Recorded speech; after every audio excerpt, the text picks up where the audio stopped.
मंडला जिले में रामनगर के ऐतिहासिक मोती महल से दिव्यांगजनों के सहायक उपकरण चोरी होने की घटना में पुलिस को बड़ी सफलता मिली है। हृदयनगर चौकी पुलिस ने त्वरित कार्यवाही करते हुए 2 चोरों को गिरफ्तार कर लिया है। उनसे पूछताछ के बाद चोरी किए गए उपकरणों में से 70,000 मूल्य के सामान, जिनमें से 4 बैटरियां, 7 श्रवण यंत्र और 30 नग सेल शामिल हैं, बरामद कर लिए गए हैं। शेष उपकरणों की तलाश जारी है।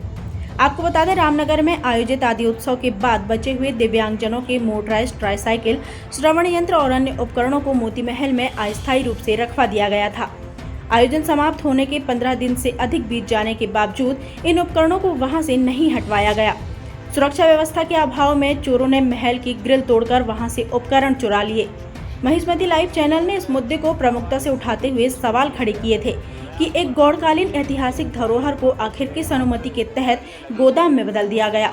खबर के प्रकाशित होते ही प्रशासन हरकत में आया और ग्राम पंचायत रामनगर के सचिव राकेश पटेल ने इस संबंध में एफआईआर दर्ज करवाई।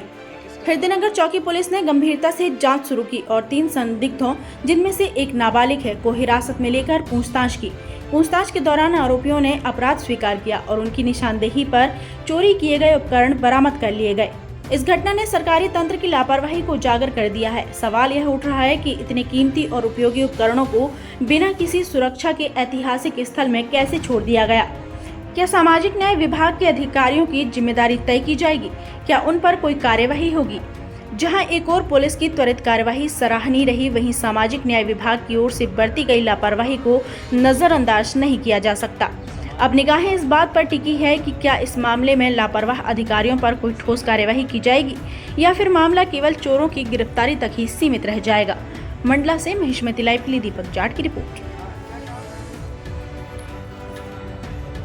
22 तारीख को चौकी में रिपोर्ट आई थी कि कुछ जो सामान वहाँ पर रखा हुआ था, उसमें से कुछ बैटरियाँ, कुछ कान की मशीनें चोरी हो गई हैं। उस पर से तुरंत वहाँ एफआईआर दर्ज करके मामले को विवेचना में ले लिया गया था और उसकी विवेचना करते करते एक अच्छी जांच के बाद में पुलिस को खबर मिली कि कुछ लोग हैं वो बैटरियाँ बेचने की फिराक में हैं।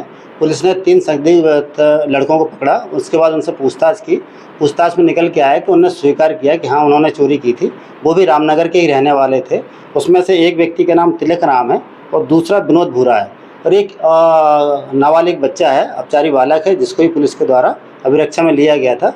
पुलिस के द्वारा जो बैटरी थी, 7 बैटरी और कान की मशीनें और 4 बैटरी जब्त कर ली गई हैं और 2 बैटरी जो और हैं उसकी तलाश पुलिस कर रही है कि कहाँ पर है। इसके साथ 30 सेल भी पुलिस ने जब्त किए हैं। करीब 70,000 का मसरूका पुलिस के द्वारा बरामद कर लिया गया है।